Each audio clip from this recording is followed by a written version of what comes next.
Allora, fra le notizie di oggi c'è l'aumento del gasolio, che addirittura non costava tanto, pensa un po', dal 2014. Aumenta tutto in questo periodo.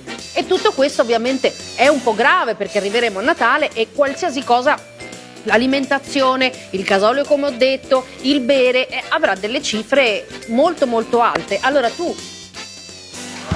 io che mi giro parlando di un argomento così serio, un argomento così delicato, mi fai fare sempre delle figure. Tu potresti per favore prendere una posizione riguardo a questo argomento? E stiamo a parlare, amici miei, sono aumentati i prezzi per tutti i prodotti per l'igiene personale. I prezzi sono aumentati per il sapone, per i deodoranti, per il dentifricio. Ha detto un mio amico Alessà, a me sto fatto che hanno aumentato i prezzi, mi puzzo. Ho detto, Pasqua, secondo me non sono i prezzi. Sì, tu.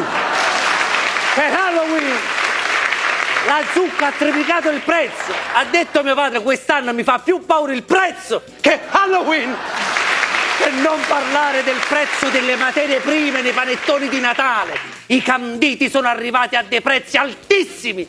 Niente di meno, quest'anno la gente scarta il panettone e si mangia l'uva passa. Non era mai successo. L'uva passa. Si è emozionato, si rifredda addosso. L'uva passa. È ritornato a casa mio zio con un panettone. Ha detto mia zia, ma come si chiama? Ha detto mio zio, si chiama Le Due Marie. Le Due Marie. Ma non erano tre. Ha risposto lui sì, ma per risparmiare una Maria l'ho lasciata al negozio. Ha detto Maria, aspetta.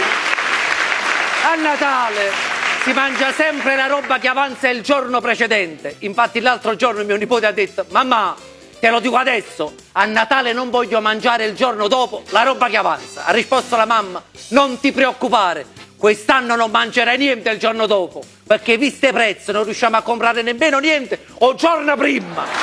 E questo grazie al governo. E allora dico solamente una cosa, e lo dico con tutto il fervore che c'è nel cuore, nella mente e nell'anima. Mi ricordo ancora le parole di Draghi quando promise che non avrebbe chiesto niente agli italiani.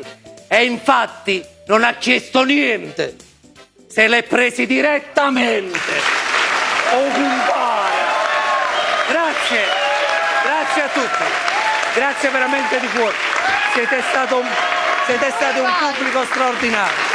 Grazie veramente, grazie a voi, a tutti.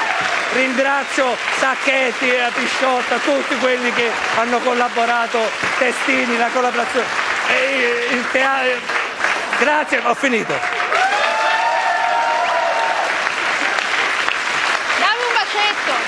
Dammi un bacetto. Mua. Jimmy Joe! Gelosello. Grazie.